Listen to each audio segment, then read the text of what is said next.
What's up? What's up? What's up? Welcome to episode 31 and another one with my man Lofton Hayes is your host.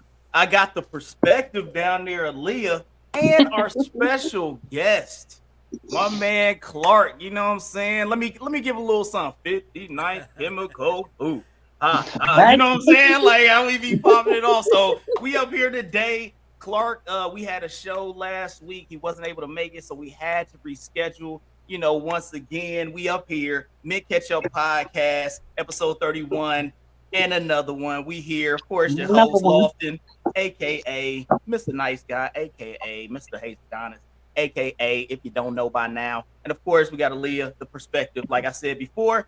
And we're here, we're doing our thing. Once again, Mr. Clark, Miss Aaliyah. Miss Aaliyah, let's start with you. How was your week? How are you doing right now?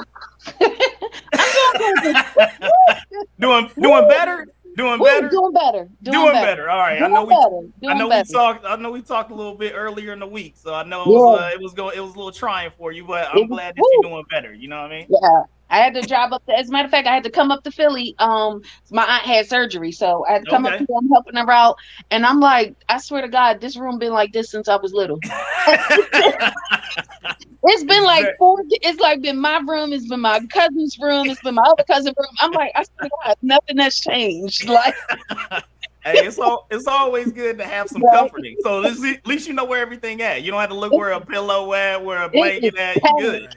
It is okay. It's pain. It's okay. Hey, so Clark, I know you up in Ohio, man. How was your week going, man? It's good. You know, the weather is changing every day, but it's been good. That's Ohio. That's Ohio. Got a chance to get some poker in, some gaming in. So okay. Hey, it's all good. It's all good. It looks like we got another one. Our guest is gonna be coming in. Well, not necessarily a guest. Y'all know him out there. He is the mint ketchup minister. You're probably going to issue the prayer for today. We got my man Collections in the building. What's going on? What's going on? Let the congregation say it, man. Amen. Church say amen. What's going on, Collex, man? How's your week been? Man, everything's great, man. Everything's great. I apologize for being a little bit late. We had a long day, pastor's anniversary today. Oh, so I'm surprised you made it. I mean, usually the pastor anniversary, man, that's a long dinner after church. Y'all be getting. Man, listen, it wasn't quite a long dinner. It wasn't quite a long dinner, but you know, we had a few things going on, and it's kind of settling in. You know how it goes. Yeah, I got you. Either, you know what I'm saying, you got a little something ready for a nap, or you just got up from that boy. I know it's like, hey, I know the first game. Look. Hey, man, quit calling me out, man. Stop it. Cut it out. Hey, look, hey, you know my mama a pastor, so I know the after church game. Gotta have a nap. Yeah, get your little night, and then you go on from there. We good. So I'm glad everybody's doing well this week. You know, my week was being pretty good. Just kind of relaxed a little bit. Survived another hurricane. Came through on the Atlantic coast this time. Everybody out there, I'm doing safe and whatnot. So that all happened. Finished a little construction on the house. That got done. So now I can go outside without getting ate up by the bugs. And, you know what I'm saying, enjoy a little sunrise and sunset and whatnot. So I'm happy about that. And, you know what I'm saying? And also got a little Wakanda Forever in. You know what I'm saying? Oh, Wakanda man. Forever up in that mug. So I had it's been, all right. Weekend's been going pretty good. You know what I'm saying? I've been, it's not too bad. Not too bad. So this once again, we're moving on to the next segment. One of my favorites, and this will be a happy point. You know what I'm saying? Drink of the day. Always got to love the drink of the day. Okay. Once again, here for the drink of the day. I know some folks are going to be hydrating. Ain't nothing wrong with that. Some people just want some juice. And some people want some other than just juice. So I'm going to go ahead and make my little drink that I normally make. So I got a little vodka and a little, I just kept it real simple, little vodka and a little juice. Doing a little something, but we'll go around the horn, you know. So Clark, did you bring anything special for the drink of the day, or are you just hydrating today, sir? Nah, I'm hydrating today. You know, gotta hydrate. The weekend was long. Bro. Oh, we was turned up for the weekend. I got you. I feel you. I'm talking junk on that poker table. I gotta have me a nice little Hennessy and Coke. So hey, nothing wrong with a little hand out. You know what I'm saying? Keeping it real. I mean, for me, look, I'm still a part of that government life. So, I got that 4-day weekend in the building. I was like, hey, the 4-day weekend. So, hey, I'm not all the way to my get ready for work day. I still got one more to be able to chill. So get to relax on that game. So Aaliyah down there, talk to me. What you doing? Well, shit, was on gin and tonic yesterday. We had margaritas earlier today, and now it's just a straight pineapple soda. So trying to at least get it down a little bit, get the alcohol level in the blood squared away. I can't function without like a 0.3 or a 0.4. So well, hey, look, we got a counselor on here. Maybe he help you out a little bit. Some days you just look and be like, God, woo! You just pour me one. No, not today. I mean, I'm good today. Pineapple soda. Okay, there we go. So Reb, talk to me. You hydrating today, or are you of the wine of the juice? Well, no wine today, but I do have I got my water in a short glass today. It's a short glass, so look at that. Little water with some ice in it, little H2 on the rocks, you up here elegant today. All right, then. I see what you're doing. You brought the chain out, the small glass. I'm like, look, yeah. Look like the Death Row record picture. Fancy over there. You up here? Stop it. Very fancy. Up here, sure igniting it, but it's all good, man. Hey, for everybody that's out there drinking today, come on, chill your glasses. You know what I'm saying? Everybody out there, you drink it with us. Let us know what you drink. Let us know what you got in your glass, and you coming out and drinking with the Mid Ketchup Podcast. But now we done drinking today, which I always love and I always celebrate. Got a hand clap for that. Now we're gonna move on. We're gonna move on to the good old news of the week, like we always do. News of the week time. And there's been some interesting news out there. So we've got first up on the deal, like last week, the tragic passing of Takeoff that took place. They have Takeoff funeral details that took place on the 11th of this, or on Friday. So they did all the stuff for his funeral and things of that nature. Justin Bieber, I guess, performed. Aaliyah Keys was there and performed. Offset, one of the things that came out of there, at least prior to the funeral, they talked about he pushed back his album, of course, in honor of Takeoff and things of that nature. Was there anything that you guys saw out there, or even were paying attention to with everything that was going on with Takeoff? I know they had information about what kind of took place and everything during that situation where he was shot during some type of gambling situation. They said dice at a private party. Was there anything out there that you had saw, Aaliyah, that interested you on everything that took place in that situation? Honestly, really and truly, it was more or less the comment sections of all the little, things you see. Right. And it was one of those things where I don't know who it was. Somebody made mention of a comment to the effect of, sometimes when you leave those places, you need to leave those places. You're no longer there. And unfortunately, no matter how friendly they are, no matter how cool they may be, no matter how much fun you may have had with them, some people just don't want to see you removed from that place. You got to stay from around them. What I don't understand is, like you said, it was at a private party. Yeah. How? Yeah. I'm confused. You know what I'm saying? But outside of that, I mean, like I said, rest in peace. I ain't got nothing to say to that. You can't catch me making millions and going back to the same places I used to be. I just can't do it. And it's not to say every place is like that. It's just nothing. It ain't nothing there for you. Nothing. Yeah, it's not worth the chance.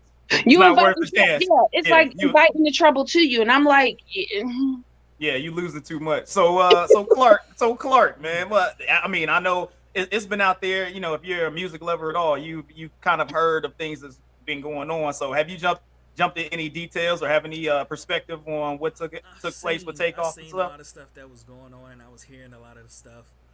I think to me, more so, it was a cash grab. I think so. It seemed like it was a setup. Yeah. For him to come Yeah. here. And when I say that, I mean like there are other people out there that if you want to come to my hood, you're gonna set up this party, y'all gonna do this, you're gonna have to pay us to do such. Yeah. Right. And I think that's what sparked the argument when Quavo was like, "What? I'm not paying nothing. That's disrespectful to have me come here to talk about I gotta pay you to Yeah. to do this." Got you. And once he said no to the payment, that's when a young man stepped up and did what he did. And it's unfortunate. I mean that we resort to these things, especially in that type of high profile lifestyle. Right. Yeah. Right. Yeah. People need to learn how to write contracts or something. Because you know what I'm saying, like you got enough money, write a contract, you can sue them. Like that's what people like. Do that. You in that business world, you ain't got to pull out gas, man. You just be like, yo, I'm gonna call. Hey, I'll be out of here. Cool. You'll hear from my lawyer. Like people need to start saying that. You know what I'm saying? Like that's never like, no, you'll hear from my lawyer. We need documentation. We need paper. People don't understand. There's a lot of cameras everywhere, no matter where you go. Yeah. So when they said that black SUV was driving off. Yeah, that was the same black SUV that was in another murder that was never solved. Yeah. So now there's more questions out there than it was before. So we're back. So we're back at again. You leave where you came from for a reason. Like I mean, it was that bad. You wanted to get out of it. Yeah. Why are you there? I mean, I understand sometimes people, I'm gonna ask the good reverend, man, because that's one of those things. Being in that type of environment or in that type of career field, no matter if it's like military, you're going into places that aren't the best of places, and you're trying to help people that may not have the best intentions. You know what I'm saying? Just like being in any type of psychology or things like that, where you're trying to help people that may not be at the right spot. You know what I'm saying? Being in the church, you gonna have people that's, you know what I'm saying, you're gonna have churchy folks, but then you also have to, entertain people that aren't necessarily on the right path, and you're trying to get them on the right path. So Reverend Clutch, talk to me, man. Like, how do you feel about this situation when everything is going on? So I've got actually a couple of different observations from this whole situation. Number one, I think I said before, and I think when we were talking about it last week, I said that I heard Steve Harvey say one time, he was talking about some of his boys, some of his friends at home, and he said that when he went home one time, he said his guys, the ones he used to hang with, and he named them, but he said that his friends were talking about, hey, you got all this money now, what you gonna do to help, and I'm paraphrasing, what are you gonna do to help the boys? What you gonna do to do this and do that and do the other? And Steve Harvey said, you know what? He said, I learned this, and he said he teaches his children all the time. He said the best thing that you can do for real broke folks, and not broke folks as far as money wise, but broke folks as far as their mindset, as far as everything that they got going on. He said the best thing that you can do for broke people is not become one of them. Right. And him saying that, it offended some folks, but I get what he's saying. If I continue to represent a broke or a broken mindset, then I'm no better than the place that I left.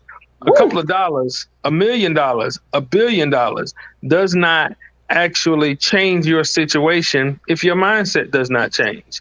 When I go way back to my history days before I ever was in ministry, it says, when I say history, I mean world history.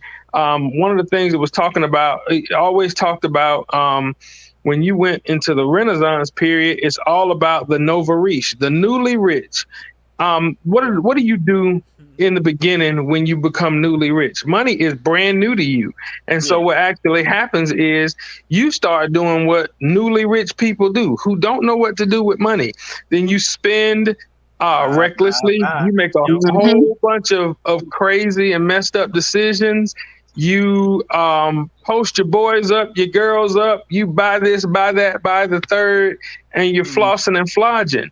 And then the other piece to that is, the whole thing about how did Johnny Dang become so famous in the hip hop world? Well, what it was, when I look back even at the story behind looking in the aftermath of all of this, I looked at everything that like Mo3 and those three guys, that those three really good rappers in the Houston area did.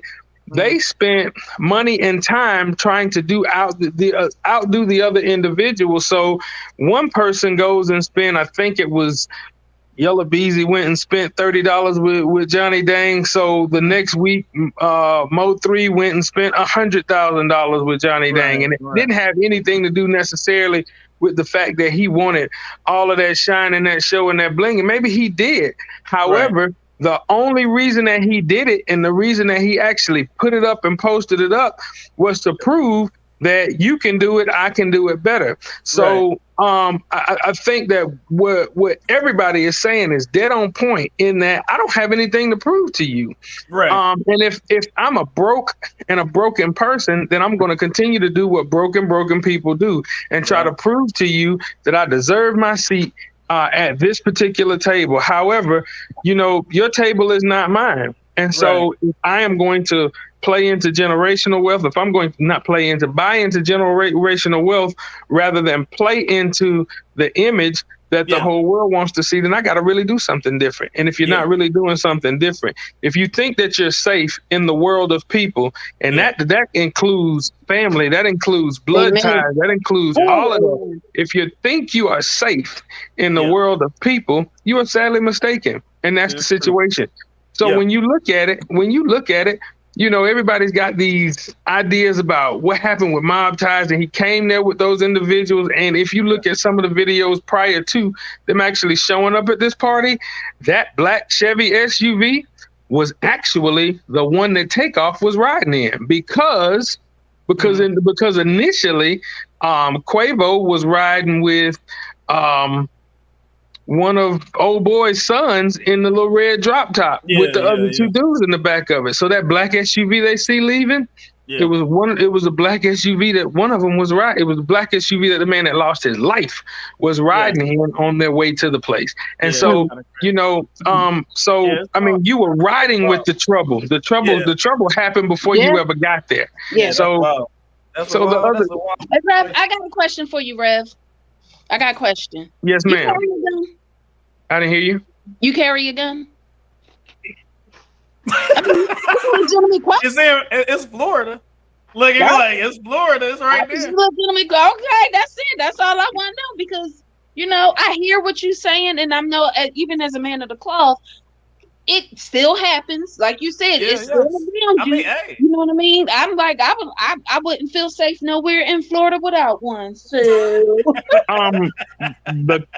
can we say the country? I'm just saying. So the answer to that question is yes, ma'am. Yes, ma'am. And so, I mean, I get it.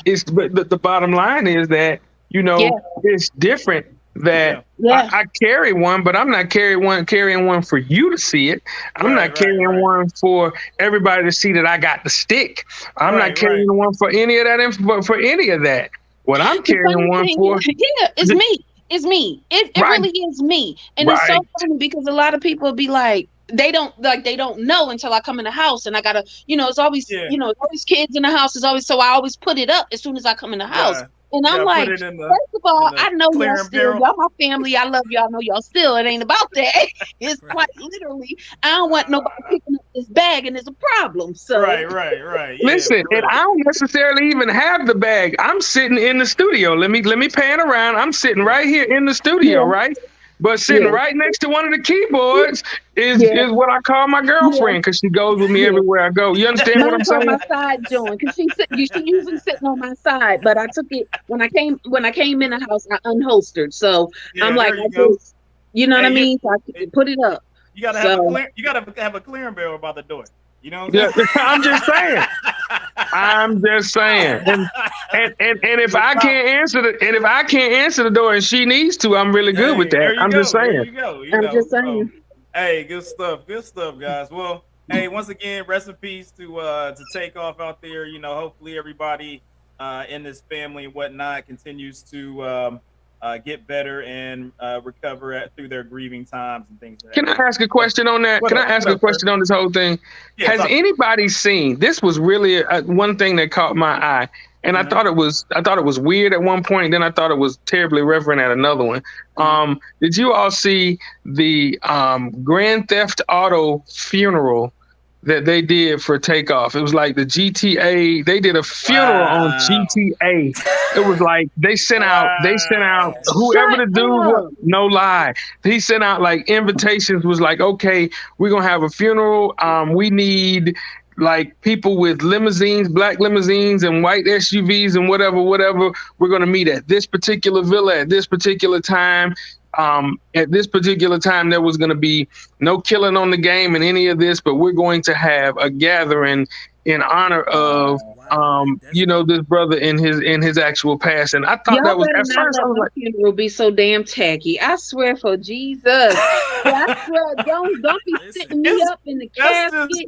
Don't be making me into no cake. Don't be doing that weirdo nonsense. Like, it's so it's very different. Like, I mean, I would say the game world is very. I think that's why.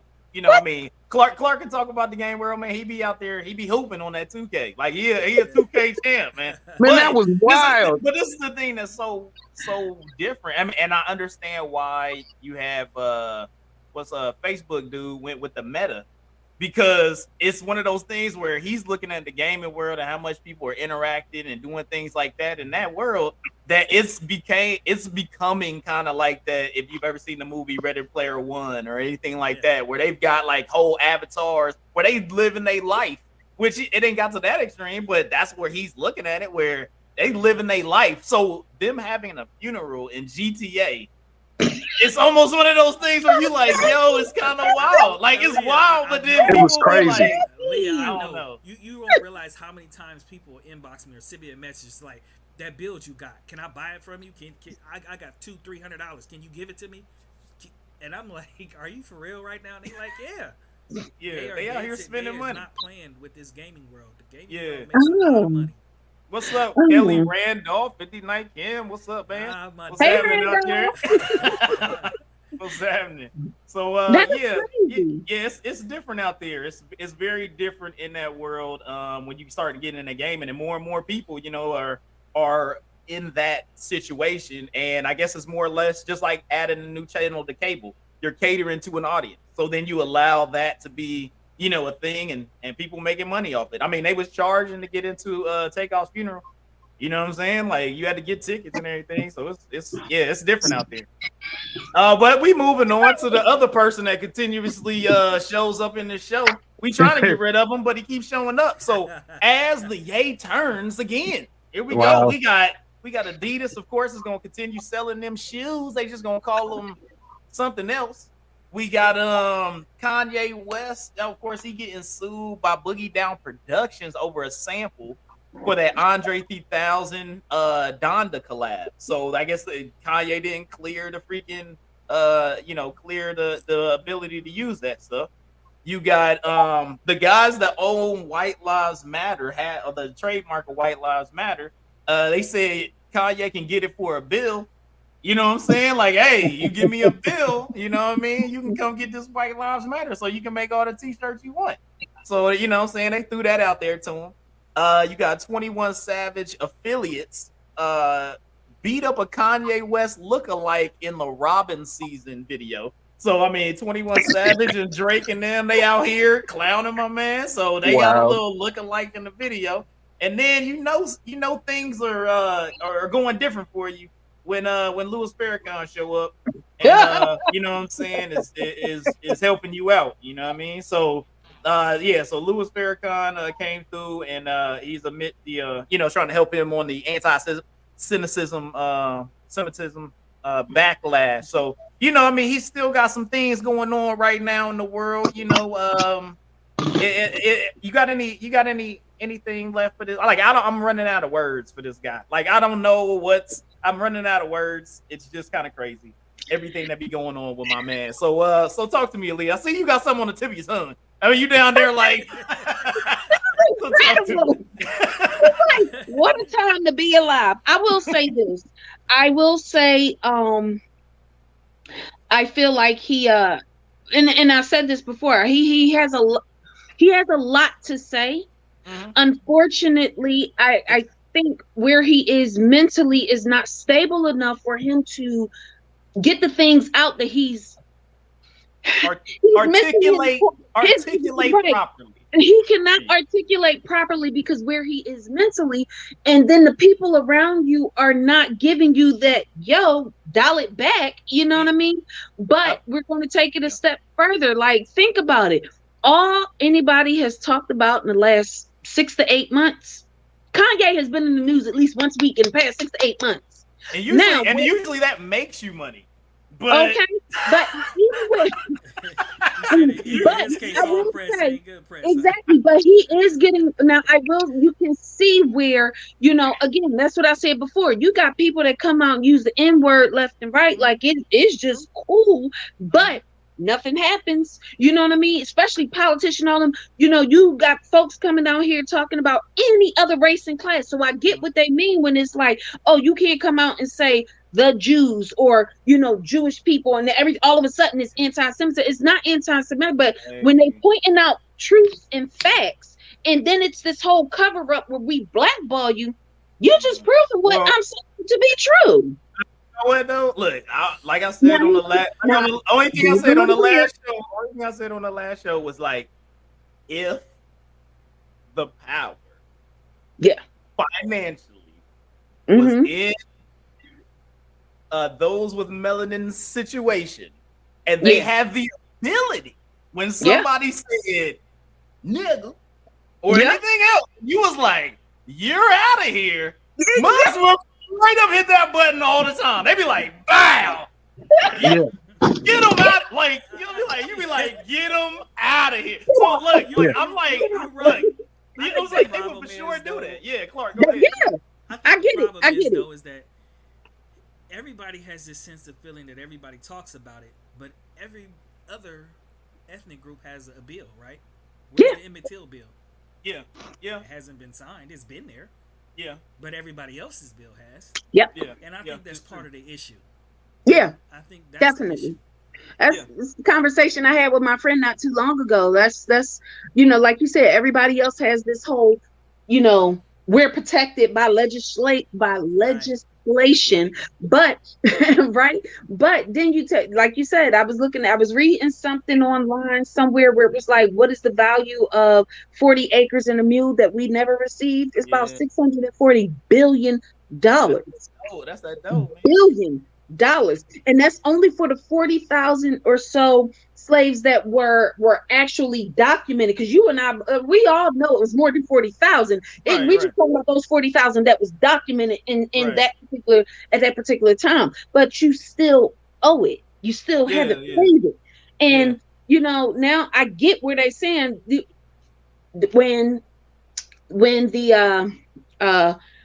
when those who left the concentration camps came back and they went wherever or whatever, they were paid. Palestinians, Iraqis, Iranians, Afghanis, everybody got a piece of the pie. Japanese, they got it when they was freaking over here, and they put them in cells and whatnot. So it's like that was in America, like reparations. I would be perfectly okay with you erasing my student loan debt if you don't want to give me $640 billion. I would be okay with that. But you know what I'm saying? Even if you say, okay, you can go to any higher learning for free or whatever have you, but I mean, you literally have done it for everybody else, but you still treat me like I'm wrong. And I love to hear somebody say, won't you go back to where you came from? If you can remember where the hell you picked me the hell up at, maybe. It's wild. So Reverend, talk to me, man. I know you ready to speak on it. Okay, so I'm gonna say this, and I'm gonna jump out there, and I'm gonna get y'all to hold y'all mule for a quick second. I'm gonna go all the way to it. Here's the thing. The problem with everything that you all have said is no problem, but you all are making sense. This segment is called as the yay turns. Yeah, it's true. There has been no sense made. You understand what I'm saying? There has been no sense made. He has come back on people making sense of, okay, I get it if he's trying to go there. I get it if this is what he means.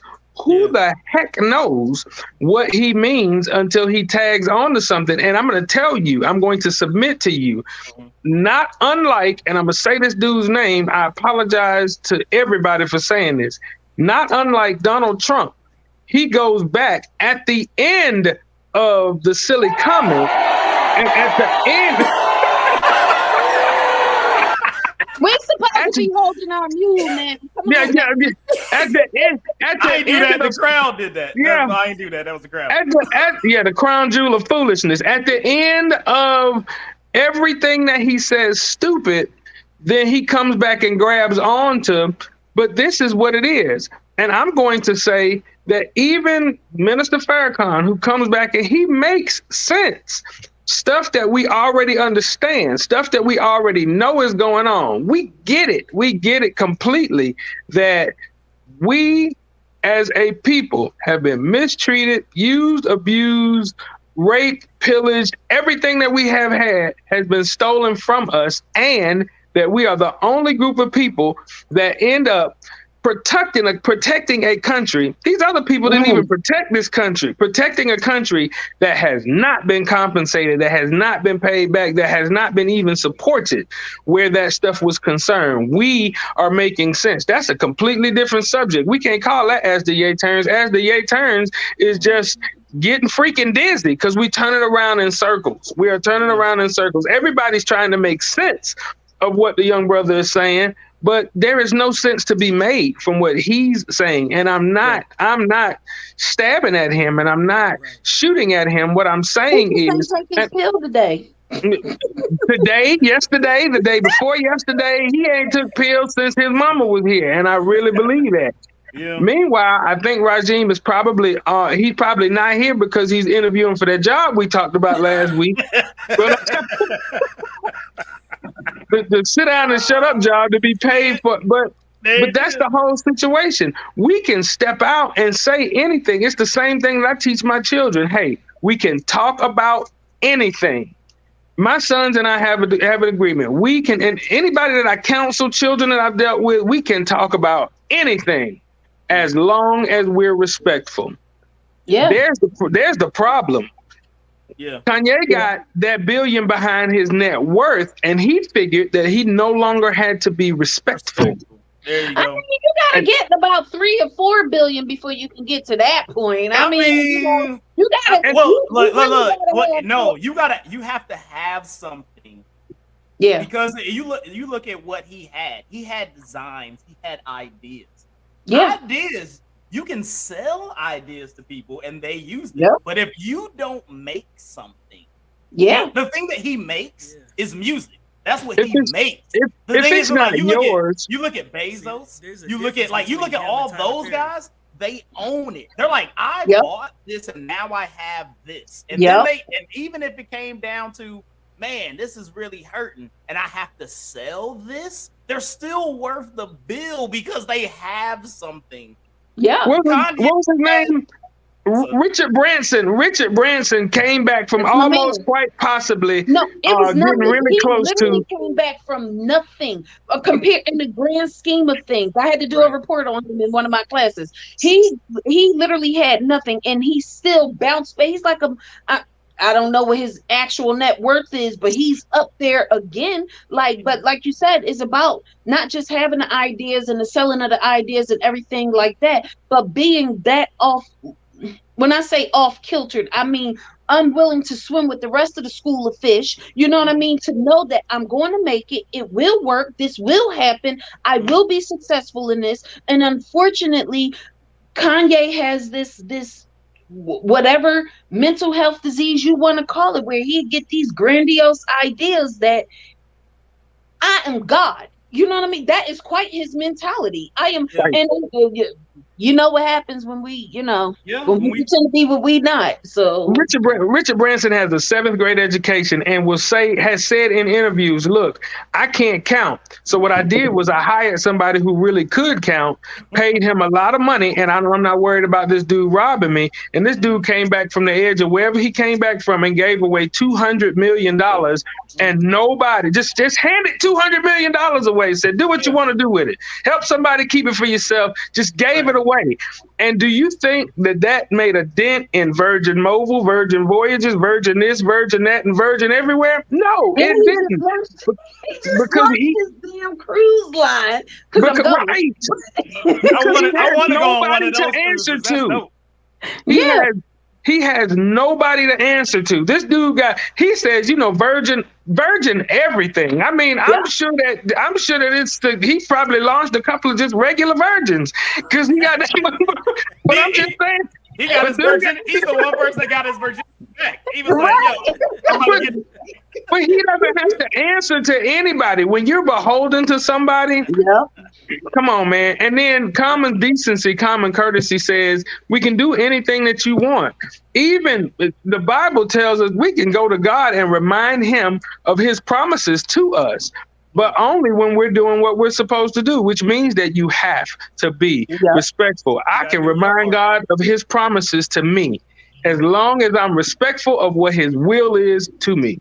Period. I think that's one of the biggest things that a lot of people are having at least those that I feel like really pay attention. I don't know. There's so many different sections of Christianity and God belief and things like that are out there where still some people riding hard. I mean, that's just like you got folks out there riding hard for what's old dude name that's running for the Senate in Georgia. What's his name? Nobody. That one dude. So he out there saying nonsense, and folks is riding with him because he's saying he's Christian, but the actions aren't they're not coalescing. They don't make sense. You're like, your actions aren't exactly what you're saying. Like, you would think that your actions have to match, and people are just like, hey man, he said it though. Had a few revivals and whatnot, and now we riding hard, and you be like, dude, your actions gotta match. They gotta match, and they're just not matching with the stuff that he's doing. You know what I'm saying? So it's one of those things where hopefully I'm praying. This will be the thing that I'm gonna get on my knees and pray that we ain't talking about this dude next week. Amen. I'm gonna pray. Amen. That we ain't talking about this dude next week. But hey, Ye like to be out there. So once again, as the Ye turns, he out there doing what he do, nonsensical things. So hey, we gonna keep it there as long as he keep giving us content. About, we got to make a show. You know what I'm saying? So it is what it is. All right. Well, we moving on next. Everybody out there that voted, talk to me. You know what I'm saying? Applause for the voting and all that other stuff. I don't know who people voted for. There was all type of, as you can see on the screen, there's red and blue and white and all type of colors and whatnot. First question is, everybody was out there, rock the vote, do the vote, all the votes. I didn't midterm election vote. I'm just gonna be honest with y'all. Like, I'm in a new state. I don't really know what the vibe is. Like, Florida's weird. Like, it's a strange place to be, like, trying to figure out what's going on. I don't even know. I was like, this is weird in Florida. So I was like, I don't know what's happening right now. So I'm just gonna hold off until, 2024, and I'll hit up some stuff on that. When I knew DeSantis, in Florida, I knew DeSantis was gonna ride hard on these mugs. He was about to just kill. So it was like, that's the one thing that really mattered. Governors, and then of course your area and whatnot. So yeah, he was gonna ride hard out here. So Clexton, another Floridian, man, what you get into, man? You get the church out there voting? Man, yes, we got out and voted, man, and with my fraternity and my chapter, the Alpha Theta Sigma chapter, Phi Beta Sigma Fraternity Incorporated. Shout out to Phi Beta Sigma, man, and the entire Sigma family. No, that's the wrong one. My bad. Sorry. Right here. Oh, that's the E, blue and white. He said, hold up. Royal blue and pure white. Yes, ma'am. It's not an E, it's a Sigma because that's actually an S. I'm just saying. But anyway, so what we did, man, we have the Florida Sigmas are big, man, on voting your choice and doing your thing. So my chapter has precinct 69 here in Pensacola, Florida, man, for ever since back in 2017, I guess, midterm elections. We have been manning. Wow. I can't believe you did that, Aaliyah. Anyway, I would have been straight faced, but I seen her and I was like, oh, come on. Yeah, I listen. I tried to go through it, but hey. But we are, man, the precinct, man. Precinct 69 is ours, and so it was surprisingly more people that actually showed up. I'm still very, very disappointed in the voter turnout. Yeah. We know the deal is in the state of Florida, man. a lot of people were surprised that Miami-Dade went Republican, went red versus in the past because of the immigrant population and all of that. I'm not surprised. No. I'm not surprised at all because the Cuban American population and those have gone red big time. Yeah, they have. Like, it's they're cat. I mean, you got the staunch Catholic situation. Oh boy, listen. Hey, look, it's hard. They go hard in the paint. But the crazy thing is, this is the thing that I have a hard time with. Don't vote because don't get me wrong. I understand the way you're raised, your religion, all of that takes. Yeah, that's America, man. You know, but I'm sitting here thinking, I'm like, y'all literally voted for Republicans who don't want you here. So you get them in office so they can literally ship you spend $18 million to ship you from here to there, and then turn around and got an ex-damn president for some money because y'all your electricity out, you got fucking 20 feet of water outside, alligators done swim up to you and eat the children, and y'all vote these people in office and you surprised that they treat you like shit. I don't even know, Aaliyah and Clark, I don't know where you all are from, but they are so bold that there was a guy from Marco Rubio's camp that he got. I know everybody heard about the dude from Marco Rubio's camp. I thought he was going to lose, though. I thought Marco had. Yeah, there was a chance that he would have lost because Van Fleming was actually like, when you go, we got a police chief. Yeah. That was running Democrat, and you're like, well, right there, you got a police officer that's going like, hey, we don't want to defund the police, we just want to make sure that they better, and yada yada yada. And I was like, oh, this dude, I was like, Van Fleming could beat Rubio, but they didn't go for it, man. That dude. There was Van Demmings is her name. She's a police chief. She's Army vet. She's all of these different things, and she had the opportunity to be. It's because you said she. There you go. I put that out there. I put that out there. She. And on top of that, you're talking about Florida where they believe in vigilante justice. I don't care about if you defund the police, and I want to keep buying 50 million guns because to me, it's perfectly okay to walk up on people and shoot them because I feel like. Classic example. Now, this supporter that I was talking about, he was a canvasser for Marco Rubio. This dude in the past was one who has been staunchly really racist Cuban dude. I'm like, how you gonna do the us and them and all this? And in the past, this dude got beat up, had to have his face reconstructed, all of this other good stuff. But the deal has been, the real deal, they say he got beat up. Marco Rubio was like, I can't believe one of my people got beat up, but he's going to make it.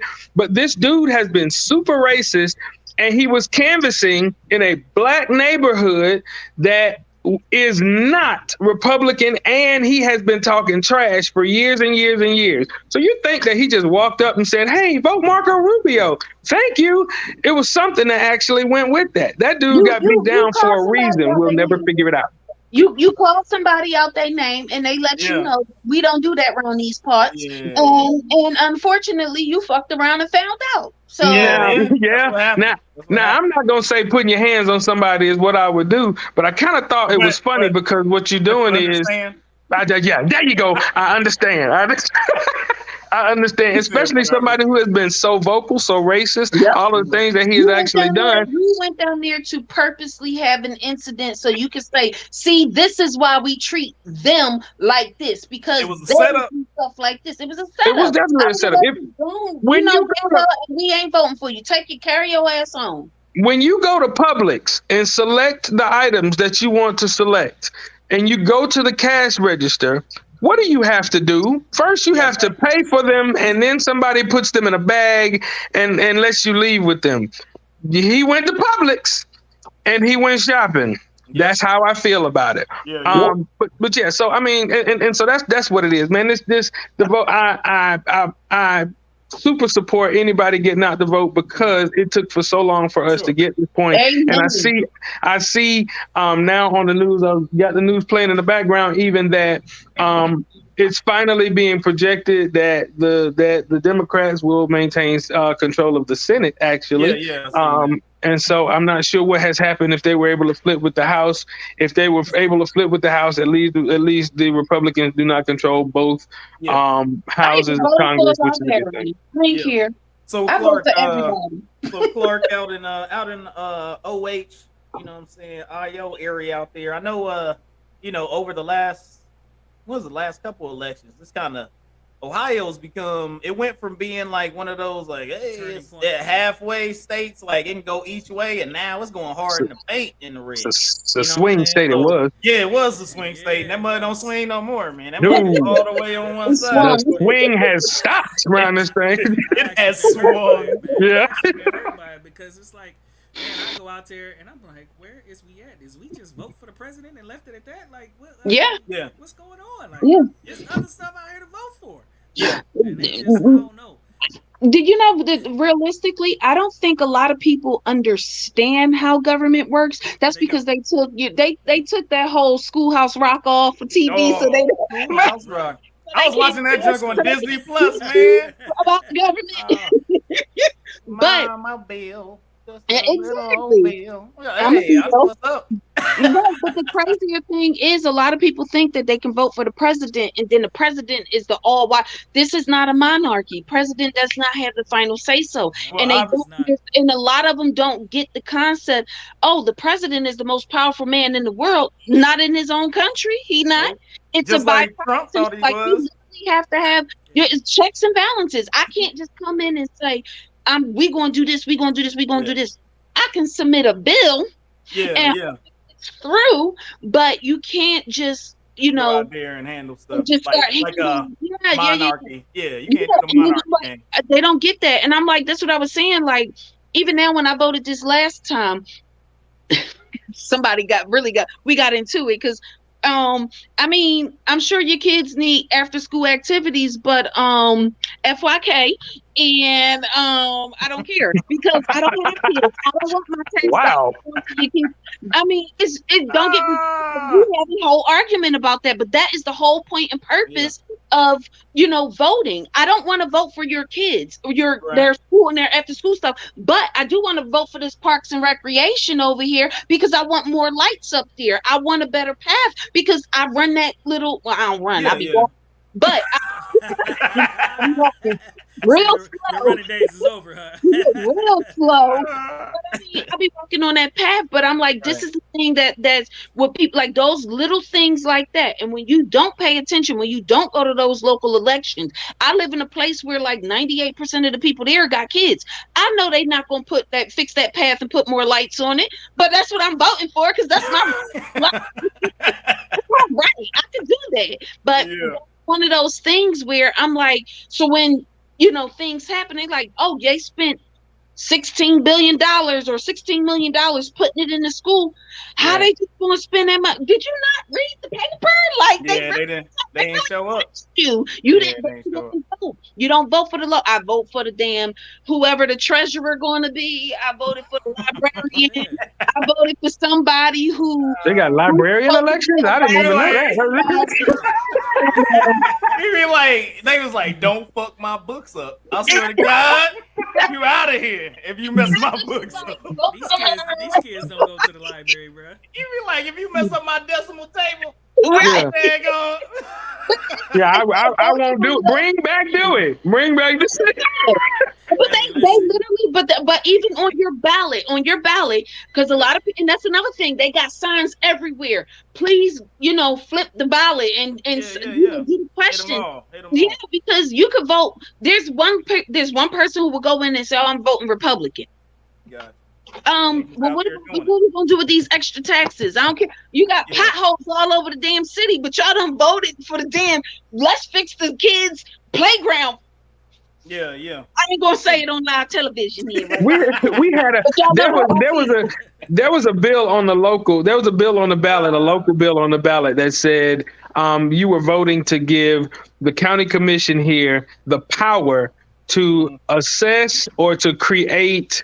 To either allow or not allow people to do certain things on their own private lands, to give them permission and then to give them tax breaks for it. And I was like, wait a minute. So you're trying to tell me that you want me to tell you that want me to give you the power over my own property. You want me to give you the power to tell these people who have long been corrupt what they can tell me that I can do with on my property. And then when I do it, and the whole thing is about giving their cronies and their friends a way to create a tax break for them. So a lot of people go, even at the precinct, we can't answer questions and stuff at the precinct. I don't know what this is. What is that? And the only thing that I can say is, well, you got to read the bill. You got to read the bill. Well, I don't know anything about this, so I guess I'll vote. And people were doing that. I'm like, wow, you can't be, but you can't do that. You got to go in there knowledgeable about right.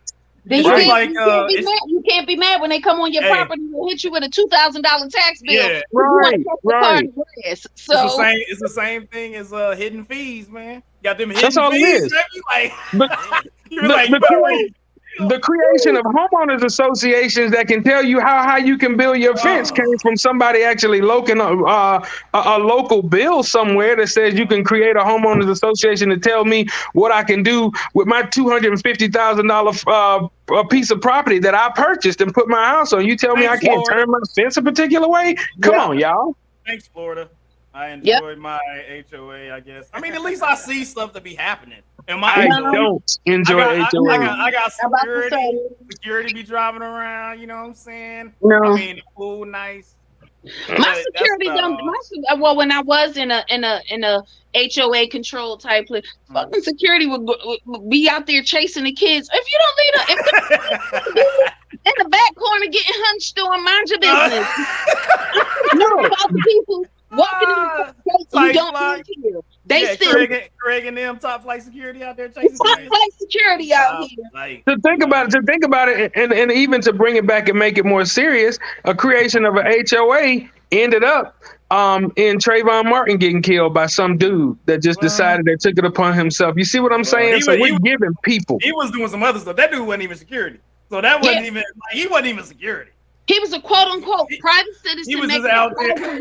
But basically, this is the dangers of folks not minding their business. Because had Trayvon Martin been a 25-year-old quote unquote gangster like he thought he was, and he turned around and blasted on you, now all of a sudden, assuming the roles were reversed. You know what I mean? Y'all trying to send this boy up there, up there for life. Well, he was a private citizen. Well, he should have been minding his business. Yeah, I mean, either way in the situation, man. It was, you got bad folks overstepping their bounds. Yeah.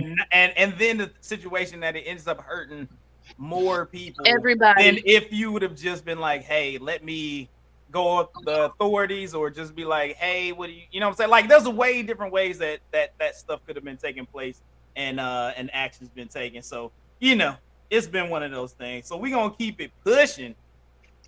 And I know a lot of people seeing this dude out here. I call it bedtime Drake is a savage. Because I seen this dude. I see my man Drake, dude. Like, I mean, Drake cool and all, but I was like, my man had the little dewy rag on his head, had the bonnet on. Like, his daggone braids is luxurious. And then the memes, man, like, they going hard at him. They was like, Drake wearing a bonnet is further proof that he's in a baddie era. And it is that a silk pillow? Oh, is that a silk pillow? I'm just saying. You know what I'm saying? I love it. I love it. I mean, you got Drake. I mean, it's crazy. I mean, you even had people out there. I seen a couple of the memes where they had 21 Savage popping up in the backside of the freaking band. Like, did you see the one where Drake was dancing, doing this, doing a little strip? I was like, yo, man, he out here. I be like, dang, there was zero gangsters in rap.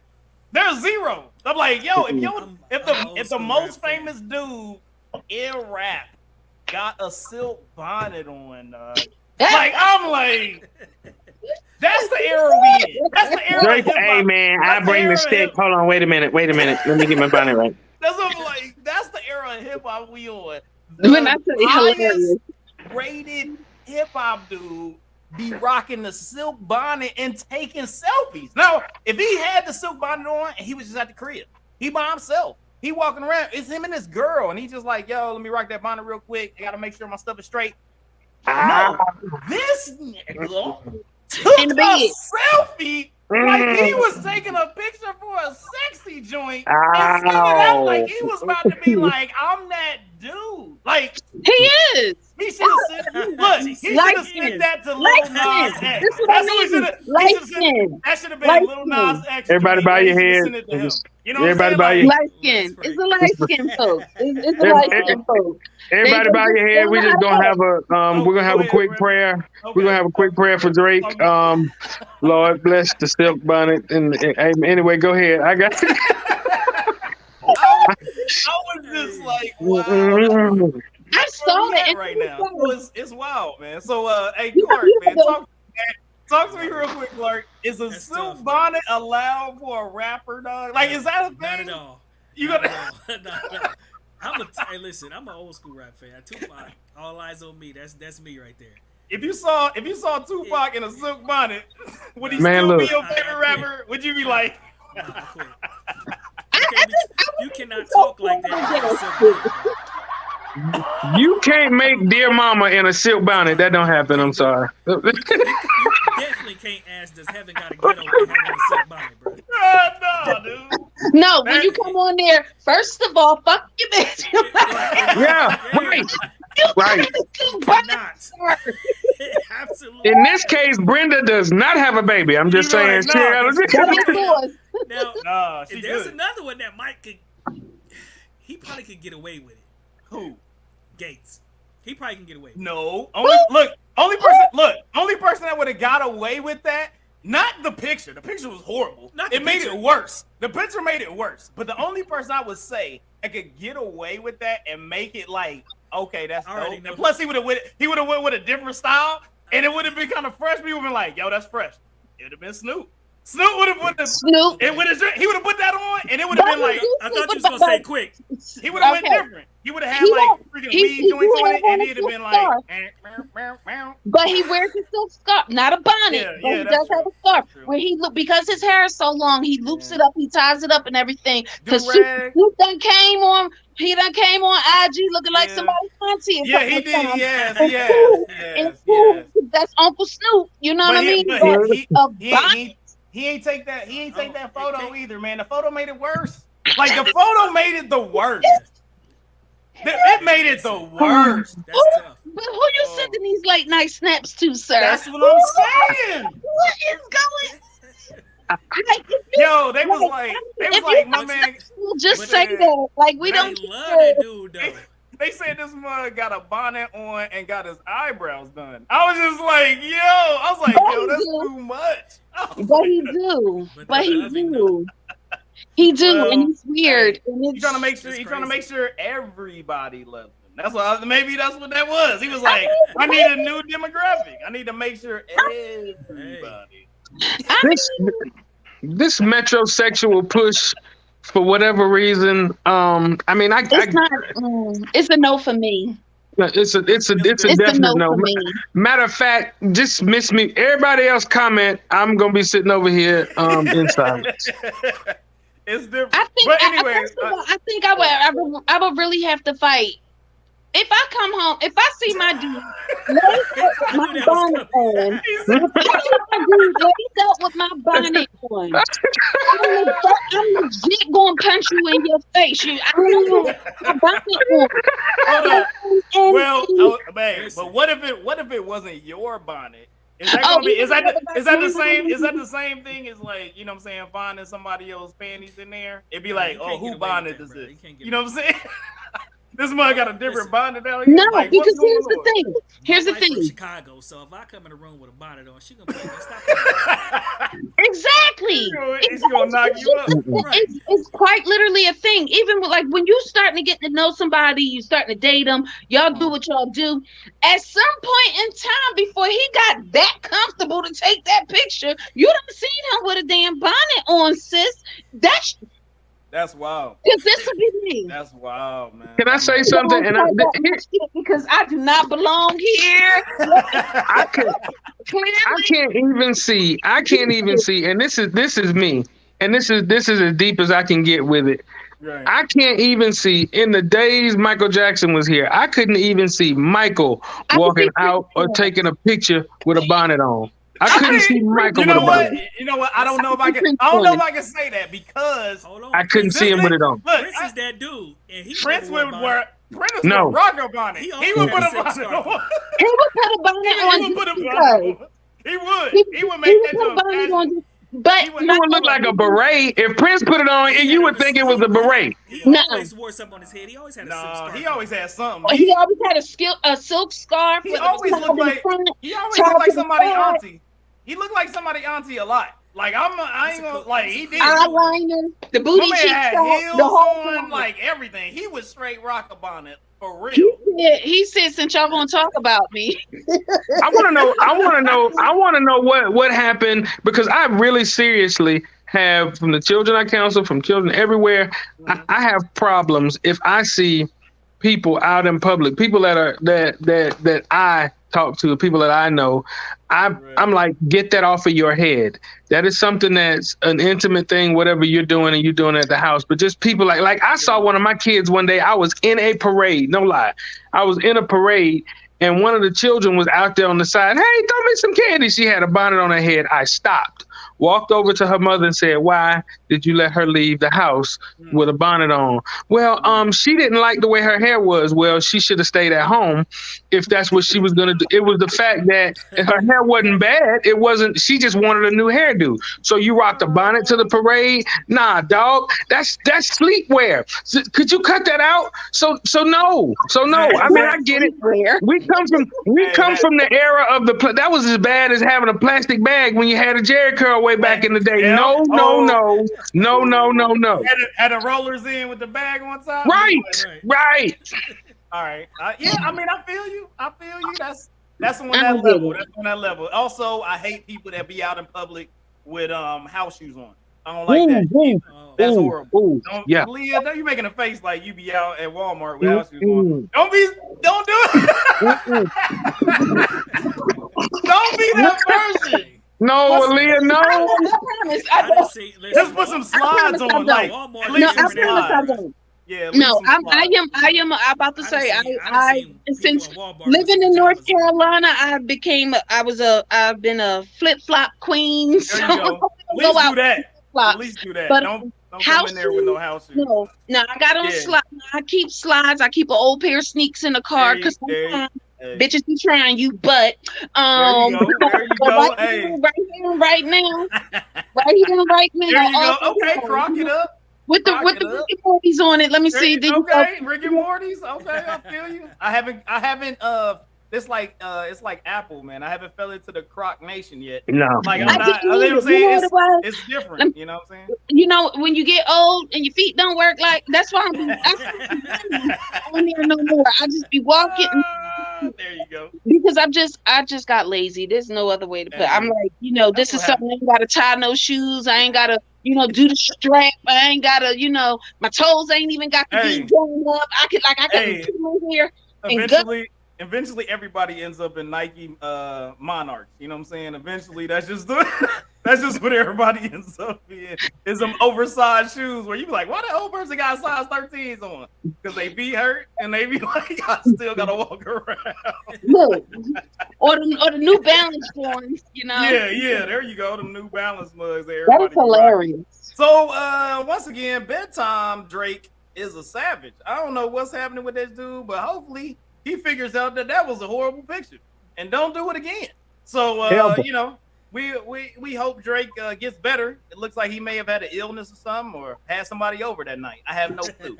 It was something was happening. Additionally, for this next go round, once again, we have some other hip hop icons, none of the icons, but hip hop notables that had passed away. We got R.I.P. Hurricane G from Def Squad, so was out there with Redman and them.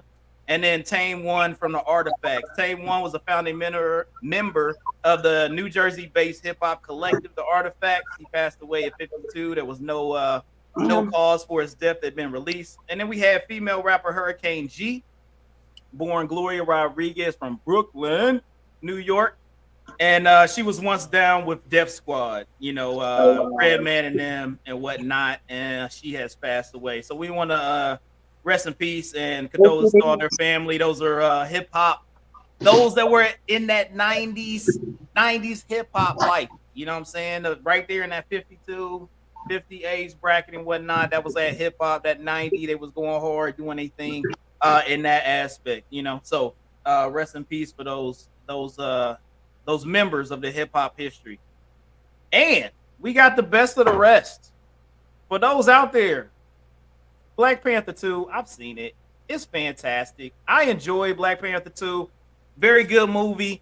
Had a lot going on. It was pretty much a tribute to Chadwick Boseman. All those that enjoy that guy and him fighting through his cancer, without telling anybody and things of that nature. You know what I'm saying? He was a true soldier going out there and giving the Black community a legit $1 billion superhero that came through and was a cultural icon. Went from being in the comic books where it's like, hey, people knew of him, little people knew of him and things of that nature, but to put him on the big screen, to be an actor that, he did 42, he did Thurgood, like he did so many icons of Black history and during his time that he was on this earth and gave life to a lot of people that had passed away and may not know the history of him.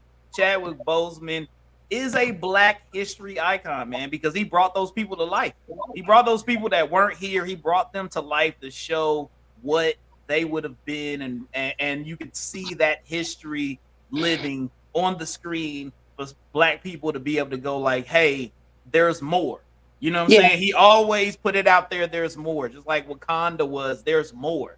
The Dora Milaje for Black girls. There's more. You can be fierce. You can be a fighter. You can still be a lover. You can still be a mom, but you can be out there and be a warrior just the same. Like there was a lot that goes on to those movies, and Chadwick Boseman was a part of a lot of those movies to continue to push forward and show the history of Black people, not only in America, but throughout the world. So everybody can appreciate everything that the African continent and Black Americans have put forth in this world. So always a big thing. Go see Black Panther. It's fantastic.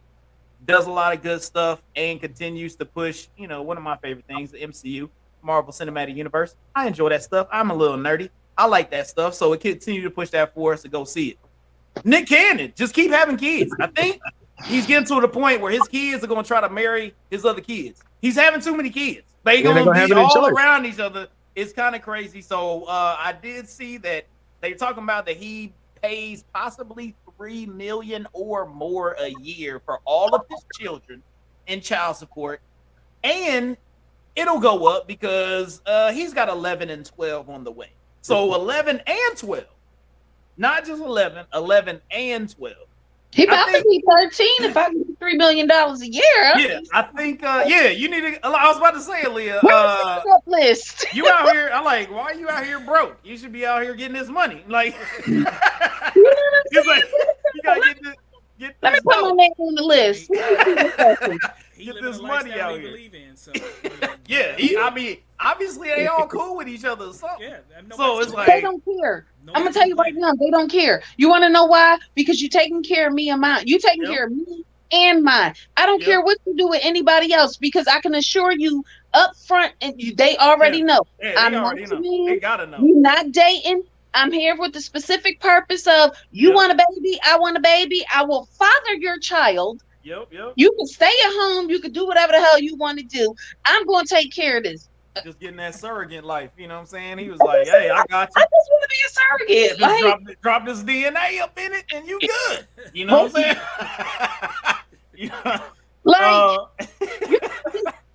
How about I just sell you an egg? Because you don't want to work. Nick Cannon. I ain't trying to be. I don't want to sweat ever. Nick Cannon be doing his thing. He out there trying to repopulate the world, so he gonna try to do it by himself. More power. Cheers to all the 12 ladies out there that's getting that money. I guess you know what I'm saying. Things out there doing their thing. So, additionally, Dave Chappelle was on Saturday Night Live. I watched the intro that he had. very good. He kind of concentrated on that dude that we talked about that's got a whole segment on our show somehow. He just keeps showing up. But he had a whole segment on that, man. And I mean, he had some good jokes, man. He had some good stuff. He talked about the people that shall not be named, and you know what I'm saying, and whatnot. So it was a good little setup, and he had some very intelligent things to say. It was very well done. Additionally, Fat Joe was on the table that is red with that one lady that hypnotized that one dude that we can't talk about no more. That we can't talk about no more. That one guy that's up here just slapping niggas. We can't be talking. I mean, you can't be doing that, man. Like, but anyways, we're not gonna bring that up. That's the home team. I mean, look, hey, Chris Rock deserve it. That's all I'm saying. Talking about Jada. Won't talk about Jada around these parts. You know what? Hey, you do what you gotta do. Must be like the Beehive. I don't know. You know, hey, everybody goes down with the ship. So you gotta do what you gotta do. Titanic. Hold on. Hold on. But Fat Joe was out here. He was on the red table, and he said he named a few rappers that he would like to bring back to life. Of course, one was Big Pun, and also he talked about I love it when you come in Big Pop. So, and I know everybody additionally would have said like Tupac. So give me somebody that's not one of those people. Anybody got anybody that's not one of those people that you be like, man, they need to come back through? Ooh, I would have said, like, I'm gonna say somebody that I wish just to continue the music. Actually, I'm gonna say two people just to continue their music because they was doing big things, and for the ladies, and I enjoyed their music as well. Left Eye and Aaliyah. If a Left Eye and Aaliyah would be back, it'd be great. Like those would be my choices. Like the two people I would have said. Not necessarily hip hop, but X was a big fan of mine too. I like X. DMX was nice. DMX as well. DMX. I mean, he really wasn't. I couldn't. DMX wise, he wasn't necessarily putting out music like that. I mean, it was he did a little bit, but continue to make to continue. Yeah. I'm gonna say I'm sorry. Go ahead, ladies first. No, go ahead, because I'm still thinking. Go ahead. I'm going to say because of the fun aspect and the love that he had for music, and I just loved everything that he did. Heavy D. Yes. Yeah, that's my dude, man. Heavy D and the Boys. They was rocking. Okay, so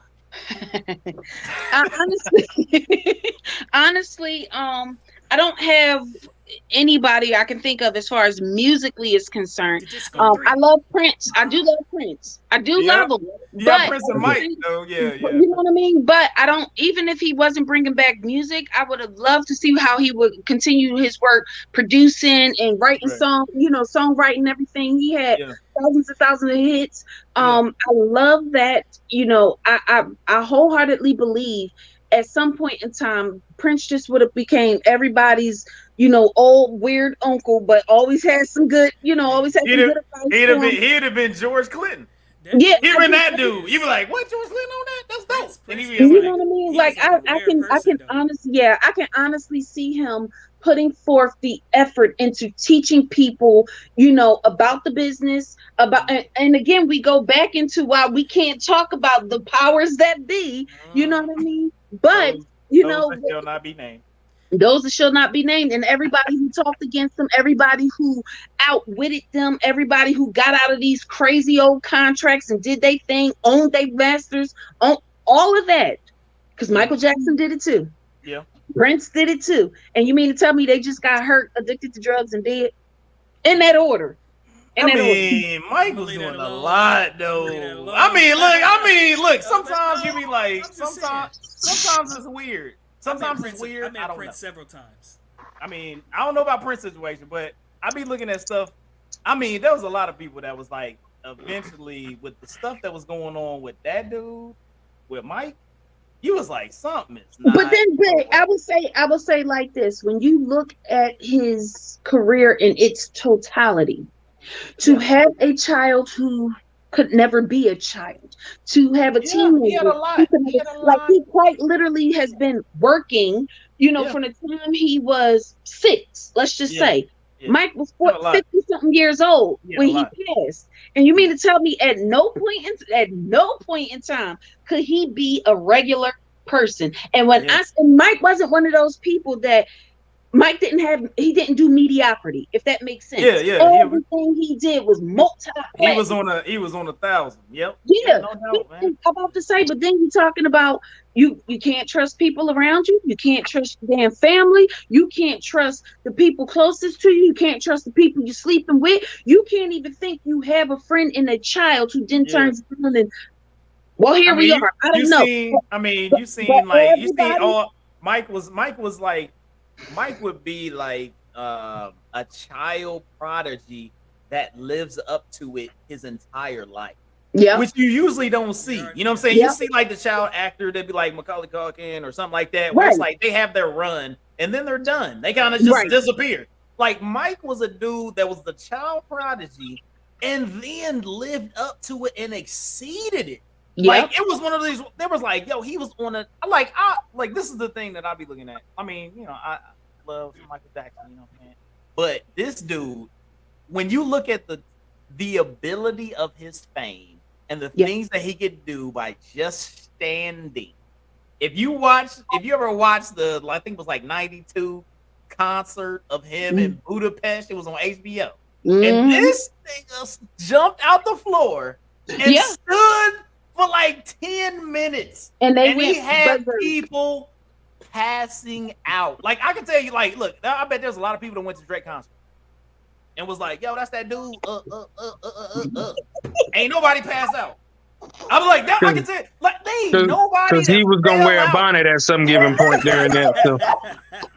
Like I was like, ain't nobody. It's only certain people that have it's the bonnet. Ain't nobody passing out with a dude that got a bonnet on. You know what I'm saying? Well, yeah, right. Like, sir, you wearing a bonnet. I will punch you in your chest. I know in Minnesota, there's a lot of restaurants that have a piano in it. Yeah. And I used to always go out there, and I'm like, why is there a piano just sitting in the middle of the restaurant? Yeah. And I found out one day, Prince just walks in, and he says, I've been in the studio, can I play something for y'all? And y'all tell me what y'all think. Everybody's mouth wide open like, is this dude for real? Can you play something? Please do. Yeah, he would just walk in places. He would just show up places and start playing music, like out of nowhere. Yeah, that's right. Prince was a machine. He was a machine, man. I mean, when I say a machine, as far as a pumping out, but and just like you were saying, Clark, as far as the way that he actually mechanized this whole process of freeing people after he went through the process for himself and still remained silent in doing so, and he did not try to embarrass anybody other than whatever. He made a spectacle of himself that where people thought that he was doing weird things, but when you paid attention to it, he mechanized this. He mechanized this process of freeing himself. And at the end of it, when you look at it, Shaka Khan was all on him. I mean, you know, all of these other people that he had gone and gathered, that he was going to show them how to mechanize this process of freeing themselves from this indentured servitude that they were all in. And that's the reason why, I mean, he had years and years of music still coming out, but he was helping these other people put their own music out and own everything that they were doing. And so that's where that was. So like you said, I mean, shout out to Prince, definitely. As far as that's concerned, I would definitely like to see him. And then I didn't mention Biz, but I would love to see Biz back too. But anyway, that was that. Well, fantastic. That was our news of the week, man. We talked the heck out of some news of the week today, so we're going to keep it pushing fast and furious because we're running out of time.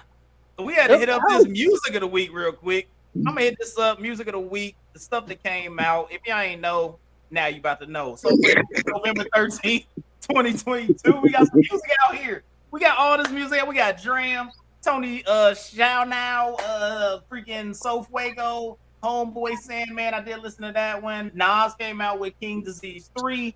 We got Solo. We got Gorillas out here. Blue. Run the Jewels got a Spanish version of their joint, which was pretty dope.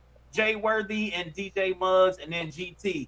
It was good stuff that's out there. Make sure that y'all out there listening. But let me catch a spotlight of the week. Is that Nas King Disease 3, 17 tracks. Michael and Quincy was one of my joints. Legit 30. WTF SMH. Hey, he got some stuff out there hitting that fire. So if you do miss a little like boom batness, and he does have some tracks out there that he got some of the newer producers on there that gave you a little bass, give you a little drill in there, give you a little you know what I'm saying, booty shaking music for some of those who want some booty shaking.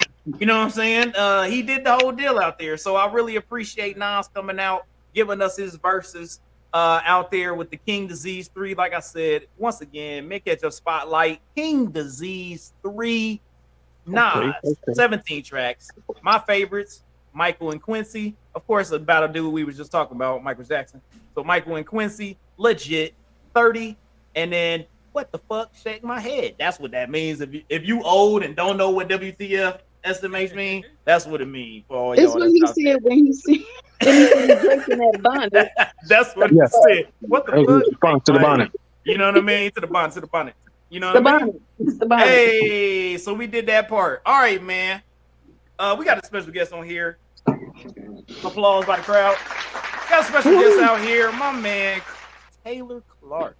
It was the first look for me personally. We was Fort Drum, New York, 50 Night Chemical. Kim Dog. Third platoon. You know what I'm saying? We was out there doing a damn thing. And I met this dude.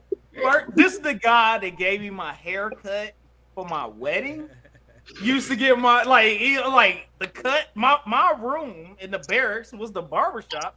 Everybody used to when they get their haircut, they be like, yo, hey, he be like, yo, I'm about to be in Hayes' room. We like, boom. So everybody would come through, we be playing video games, listen to freaking Goody Mob in the room, chilling.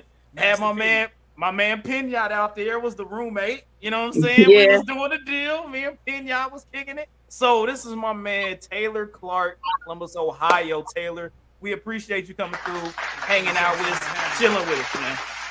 So, you know, we talk about the effects of music on people's lives and things of that nature. So give me a little 2-minute snippet of, you know, how you ended up joining the military and how the military affected you and went forward. And also I want to say out there for the veterans, Aaliyah, Clark, hey, happy Veterans Day. Happy Veterans Weekend, man. It was fantastic. You know what I'm saying? To all my peoples out there. All my peoples out there. So let me know, man, how did you end up joining in the military and how the military affected you and where it drives you? Talking to my uncles, it was one of those things where I wanted something to do with my life. I grew up in the hood, you know, always into bad things. I had a bad attitude and I had a drive to be something more. So they always talked to me about the military. And, you know, once I got in the military, I started looking at other things, and I was like, I want to work for the FBI. So it was like working towards something. So that's what actually got me towards the military. Okay. You know, once I got in there, it was fast and furious from day one. Oh, yeah. I think that was like that for everybody. I mean, you know. They did me kind of wild. I went from basic training, my first duty station, and I actually went in the partnership program and was never with my partner until I got to Fort Drum. Okay. So I was somewhere else first, and then ended up getting sent to Fort Drum. I was in a totally different unit, company, in a chemical NBC room, and when I got to 59th, I was an E4. Everybody was still E1s. They like, how you get to be an E4? And I was like, man, I done been so many places, bro. I don't even know what to tell you. Yeah. It was crazy. Fantastic, man. Like we met up, and you know, one of the first things with you being in a platoon, like I was coming from Ohio, and you was like, as soon as I said Ohio, Muggs was like, oh, so you coming from Ohio? What's up? It was like the whole Ohio clique came through, and it was like we had yourself, Brisby was up in there. We was all just hanging out, kicking it. You know, and like I said, we had the barbershop vibe. So knowing that you were a barber while you were in Ohio before you got to the military. Before I got to the military, I owned my own barbershop. So I was a licensed barber young. Left, sold my barbershop to a friend, and joined the military. Yeah. So.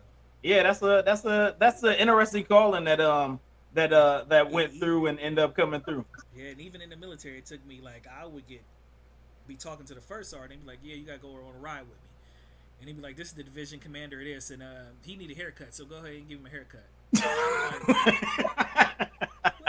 Are you for real right now? Like, Well, damn. Well, damn. Greg cut his hair, and listen, I ain't got nothing but a pair of scissors, a comb, and a razor. And I'm Dang. like, oh Lord. They said, get it done, huh? Not them old school damn He said- haircuts. He said, get it done or you about to get smoked. Yeah, Look, he was like, hey, I had to give it to him. They like, it's one of the best haircuts I got. I'm like, yeah. I'm sweating like, yeah, I appreciate it. yeah. Is that how you learn how to cut hair with the razor, or did you whip with clippers? First starting out, I learned how to cut hair with scissors. Then a friend taught me how to use a razor, just a straight razor in a comb. Yeah. I'm only asking because I grew up with uncles. I grew up with uncles, and of course, being the only girl, I had to be told alone everywhere. And I remember, some of the barbershops, the older guys would cut with razors straight. The ones where you the little L-shaped joints. And so my uncles taught me how to at least trim a mustache and beard with one. Nobody trusted me with a straight razor. That's hilarious. I mean, it's easy once you learn how to do it. Yeah. But, right off the bat, it's like one of those things. It's just really sharp. So yeah, of course they taught you with the balloon and shaving cream, and if you pop the balloon, you got shaving cream all over you. So right. Real fast how to do it. Yeah. About to say it's strange because like when I didn't realize it took me a while to realize I was a girl coming up, if that makes sense, because I'm the oldest child of 3, the oldest grandchild of 27, and the first girl on both sides. Yeah. So my uncles are 7, 9, and 11 years older than I am, and then between me and my little sister is only 8 years or 7 years, but it's 8 boys. So I was the only girl for the longest. Right. And then when my sister came on, she was a baby. You know what I mean? But like when I say all boys, right. So right. naturally. Right. I got you. Understandable. Make yourself useful. Yeah, understandable. So, with us being a little musical podcast, like what musical influences? I mean, going from the military, and I know, especially in the Army, we're out here calling cadence. So I know there was a lot of cadence joints musically that did it. And then of course, you coming from the barbershop, that type of environment, you got to have music playing while you're cutting hair, man. So what was some of the influence that you had, not only militarily, but when you was cutting hair and things of that nature? Man, Master P. I mean, it was everybody. BDK was my man.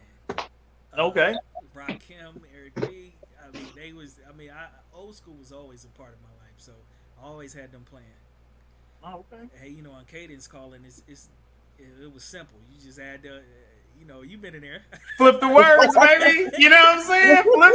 All you do is flip the words. You be like, hey, flip them and make them work. Running formation. Like, why the Clark and them getting out there? Like, we finna go on a 4-mile run. We not finna do this. Yeah. We like, we on our way back, man. Come on, man. Come on. You gotta get us back. Oh my God. All right, I got you. Yeah, man. Hey, I forever used I think Aaliyah was the one that kind of pushed that one out there. What was it? The Juicy boy. Oh yeah, I remember Aaliyah, right? She got out there and she was like, "I like it juicy," and everybody was like, "Oh, that's hard." Look, I took that mug to straight up Germany, and I was out there. I'm running with the scouts, and I would get out there and call cadence. We be like, "We like it juicy." We like, I was like, "Yo, it was dope." I was like, "Hey, man, we had a good time. We did we had like you said, like No Limit was big when we was in, so it was always had like." We always had fun. Ain't my fault or about it or something that we be out there saying. Like, it was fun. We had fun. We had fun. We had a good time, man. We had a good time. After I left drum and got to Germany, though, it was wild. Yeah. Oh, yeah. Germany different. Yeah. Germany's a different spot. Way different. Shock to your system. 400 degrees just happened to come out at the time. So it was going down. Yeah, it was wild out there. So, like myself, you know what I'm saying? You got to do the adventure from Germany over to the desert. You know what I mean? So Yeah. like what type of music and what type of motivations did you have? Over there, because like for the time that I was in Germany was my normal co-host Rajim. We met over there. We was doing music, things of that nature. So music was always in there, and that was one of those things that kept me going when I was over in the desert. I took a little of my production stuff over there with me, was making beats and stuff like that in the downtime. It may be a little bit of downtime or just your 8 hours of sleep before you went back on shift or whatnot. But hey, you know what I'm saying? I was out there like, hey, let me mess with this. So like, what was the what type of motivations or music got you through that desert time? You know what I mean? A bunch of different guys that I was with. I was with the 501st Military Intelligence Battalion. So I ended up going with these guys that set up sensors around, and they always wanted me to go with them. Right. So they was like big Kid Rock fans, hard rock, heavy metal. So we listened to everything, from under the sun. Right. And I loved it. I got a chance to introduce one of my guys to Kid Rock, so he was shocked. Yeah. Being a soldier, you get to meet a lot of people. When right. To see us. So when I seen him, I said, I got somebody you want to meet. I know this guy that got every last one of your CDs and even your underground stuff, and he thought I was lying. Yeah. So I went and got him, and he brought him this book, and he looked at it, and that dude, I swear to God, Kid Rock sat there and signed every single last one of his CDs. That's dope. That's dope. That's good stuff, man. One of the dopest things in the world. Yeah, that's dope. Yeah, it was over in Iraq. I didn't get the music joint, but we had the WWE wrestlers come through. So I mean, rest in peace. I met Eddie Guerrero before he passed. Like he was there. Freaking Trish Stratus was there. The Big Show was there. Like, so it was like we got to kind of meet those people. It was So it was cool, man. Like there was a lot of good stuff that happened while we was over there and whatnot. And you know what I'm saying, I want to always say this, man, to anybody that we have that's veterans or I bring people on here that I have relationships with. You know what I'm saying? It's been great to be able to have Aaliyah come on the show and be a participant in the show now. You know what I'm saying? Missed her forever. Wife missed her forever. I mean, Nelly Belly ain't even Nelly Belly no more. She big. You know what I'm saying? Like, she a grown up now. You know what I mean? It's been that long. You know what I mean? And you know what I'm saying? Clark was a part of that journey for me and my family as well, man. He's like I said, he gave me my fresh face so I could look okay walking down the aisle with my wife. You know what I mean? And that's on the 28th, that'll be 24 years ago. So it's like, it's wild, you know what I'm saying? To know that, I got two people on the show that, are integral parts of my life. Like, you know what I'm saying? Aaliyah was like the first, I think she was like probably the first person we let babysit Chanel. Like she was like one of the first people ever that we was like, hey, we going out. Like, hey, Aaliyah said she'll take care of her. You know what I'm saying? So, and then like I said, Clark had me sharp going to the wedding. So man, I really appreciate y'all. Really appreciate you, Clark, man, for coming on the show. But there's also one more thing that we gotta do, man. I'd love hearing your story and everything that you've gone through.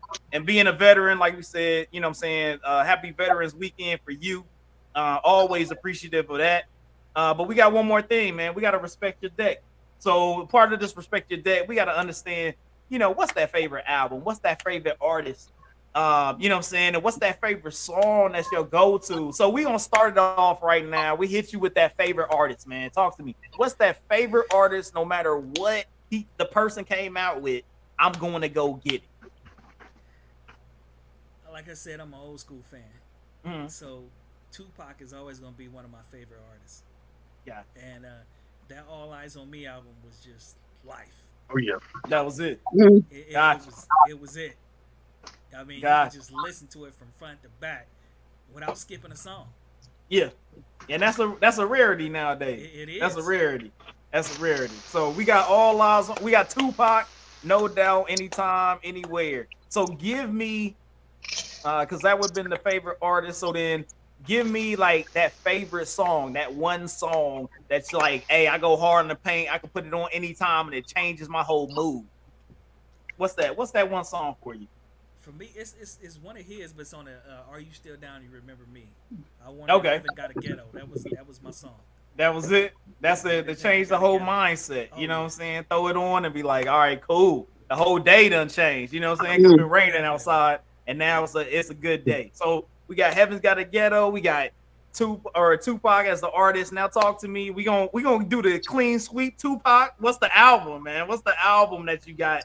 That's that one album that, hey, you on the island, you gotta take it with you. Ooh.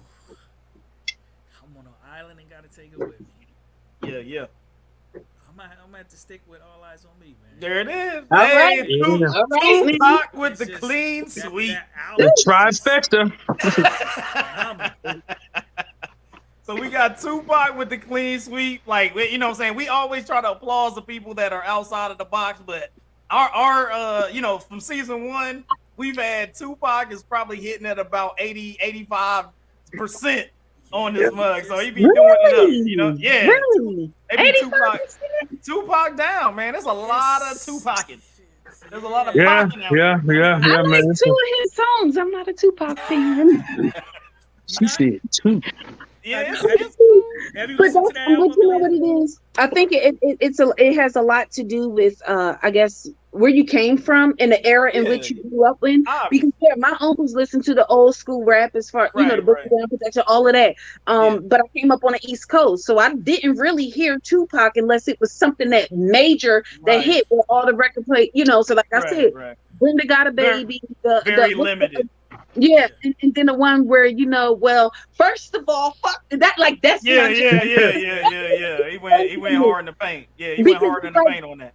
They did a lot of that on the East Coast, but as far as the Right. battle raps and stuff is concerned, he had the one that I'm Not Mad at You. That one, Yeah. I mean, that was a lot of the stuff that he really that was more national. That rocked out. I mean, Tupac was. I mean, he did his thing. He did his I mean, thing. but I wasn't the gatherer of Tupac albums, but I knew that he was a dope rapper, and I liked him better as an actor than I did as a rapper. He went hard as an actor. Like he was very believable. Yes. Juice. In his roles, man. So he was a really good actor in everything that he did. So he was good on that. So once again, it's Tupac trifecta. We got Tupac, we got Ghetto Heaven, and we had All Eyes on Me. That was it right there. Yeah. Everybody, you know what it is. I mean, we've seen it before. Tupac be doing it out here, man. If we had the Jeopardy boy, Tupac or was it Family Feud, he'd be number 1. If we asked 100 people. We almost to 100. We getting to 100 episodes, so eventually he gonna be on there for sure. So, all right, man. Well, we gonna keep it pushing, man. We really appreciate you once again, Clark, for coming on and hanging out with us. You can roll with us for the next little couple minutes. We got one more area to go to for once again. Applause for my man Clark coming out and hanging out with us, man. We really appreciate you. So we moving on to the last segment of the show. It's the top almost 4. And in honor of my nerddom, and in honor of Black Panther, Wakanda Forever, I'm gonna go with top almost 4 black superheroes. We're going with the black superheroes right here. Let's do it. This is what we about to do. And this of course, just like all top almost 4s, I'm gonna put a little asterisk at the bottom. This is just my personal opinion of what the greatest black superheroes are out there and things of that nature. Yeah. Like 3. No, we got more than 3. You got more than 3. Come on. She said only 3. We got a few out there. Okay, so honorable mentions. We're gonna start with honorable mentions. Something today. Is Blank Man under? No, Blank Man on there. I'm sorry. Wait, hold up. Nah, we ain't going that low. Like, I ain't got that many honorable mentions. That's like, you're like, nah. So, honorable mention, we got Falcon, aka Captain America now. So, he an honorable mention. We got War Machine, played by Don Cheadle. And this is not just movies, but I'm just saying, like, War Machine, dope dude. We also got, Static Shock. Static Shock was out there. He was all right. He was great riding on the look, Aaliyah, you ain't gotta know. But it's all right. It's all good. Static Shock. Man, look, this is hold up. You just walked into the boys' room with the action figures, and you like, who that? Who is that one over there? Barbie. And then I got Falcon, War Machine, Static Shock, and John Stewart, aka Green Lantern. So I was like, there we go. Yeah, John Stewart was black. So you had different Green Lanterns, but John Stewart Green Lantern was a black dude. He was legit, and they talking about. I learned something new today. So they're talking about with the new DC heads and stuff. They actually talking about bringing the John Stewart Green Lantern into that little world or whatever for the movie. So anyway, so those were my honorable mentions. Like I said, John Stewart, Green Lantern, Static Shock, War Machine, and Falcon, aka Captain America, right now. So my number 4, because I like the comic books, love the show, is Luke Cage. Love Luke Cage, love that show. That's that dude. Okay. That show was amazing. The comic books, legit. Even the newer versions that they be popping off is legit. So that was number 4. Number 3, and this is what I put together as a couple. Okay. Because you already know what I'm about to talk about. If you know what's up, I was like, I put them together as a couple. I put Storm, Black Panther. So that was like, as of the comic book world, that is the Barack Obama, Michelle Obama of black comic book character hero. They were married. They were both king and queen of Wakanda. Like, and that's what a lot of people are looking forward to when the X-Men come about. So that's like they were married. So that's what I'm saying. Things today. Yeah. So Storm and Black Panther, I put them as a slash, as an and, because they were a couple and they were king and queen of Wakanda in the comic books. And that's what a lot of people are looking forward to, because if you see the new movie, I'm not going to give it away, but there's a tidbit in there in the post-credit scenes that would allow, because they're taking so long to do the X-Men movies, will allow that still to happen. So it's a good thing where I'm like, okay, that's going to be legit. So it's Black Panther, Storm at number 3. Number 2, got to give it up for Miles Morales. Spider-Man, that's that dude. Miles Morales, Spider-Man is legit. He be doing it out there, you know what I'm saying? Especially when you had Into the Spider-Verse, when we had the J's on, he was looking dope. I mean, you can't be more fresh than he was in the way they did him. He can't be more fresh than that. And then number 1, the dude that started it all, the man that be getting busy at night, be letting them know what's up. He like the Black Ninja. He be out there doing the things. Talking about my man Blade. Blade be out there getting busy, dog. You know what I'm saying? Blade be out there getting busy. Blade's dope. His movies, I like that one. I'll say the first 2 movies. Third one was but the first 2, Blade was a beast. I mean, he nasty. Yeah. He got that swag like on level 20. You know what I'm saying? So it's like, Blade is that dude. You know what I'm saying? So I went with, you know what I'm saying? I had my top almost 4. I had Storm, Black Panther, Luke Cage, Miles Morales, and Blade was my number 1. So you know what I'm saying? Hey, there's a lot out there. Hey, and the thing is that there's even like you got Cyborg, other ones that are more obscure. So Cyborgs out there, like you got a whole bunch of like more obscure joints that really ain't get the push. But there's a lot out there. The crazier thing is, I'm only John Henry Irons. Yeah. John Henry Irons, the Man of Steel. Yeah, they did. They got a black Superman. Like they got all the stuff, man. Like it's out black there. Superman. Yeah. So much about this stuff now. Yeah. Hey, that nerd world. So is Black Adam really like? Is that really a black person? Supposedly a black person, like in the comic books, or like? Because I've seen it. He's more like he's a person of color. So he's more like The Rock, like kind of. He's like, he a tan ass dude. Yeah, he's a beige ass guy. He's beige in the mug, you know what I'm saying? So yeah, but it's one of those things where it's like there's a lot of characters that are out there. They just haven't, at least movie wise, they're not getting necessarily the push, and that was why Black Panther was such a big social phenomenon, because it got the money to be big time. It was fantastic, and it showed up. You know what I'm saying? Be known that there is a a whole world. A whole world out there. Yeah, whole because world. I've never prior to the movie. Well, first of all, like I said, especially if you're not into comic books, you would never know that there were, like Right.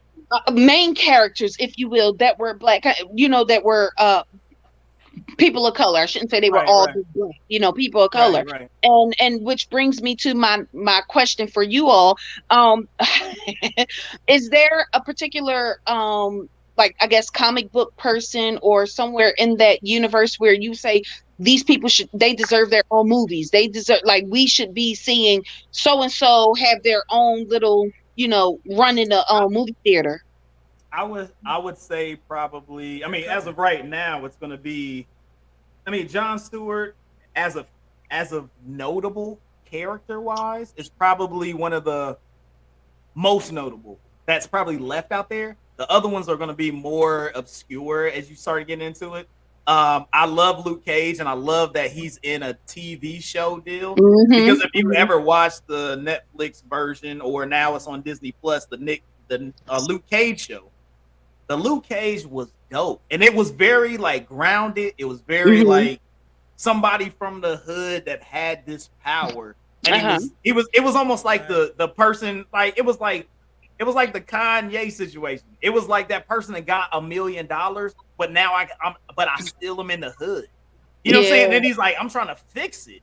You know what I'm saying? Okay, but at the same time, people are coming at me, and I'm like, I still gotta do what I gotta do. So he was in that world of kind of living both of those things. You know what I'm saying? Okay. So it was it's a good, like, if that's a show you want to freaking watch, it's Luke a good Cage. Show to watch. It's very good. Luke Cage show is very good.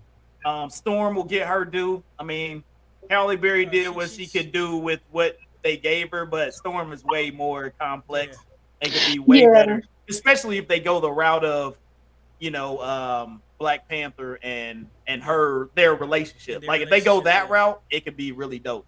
You know what I'm saying? So that could be a good. I would love to see it. I'm sure that, especially like I said, with the post-credit scene that they did in the movie, I'm pretty sure that they're gonna go that route and try to have that happen. A lot of little black girls.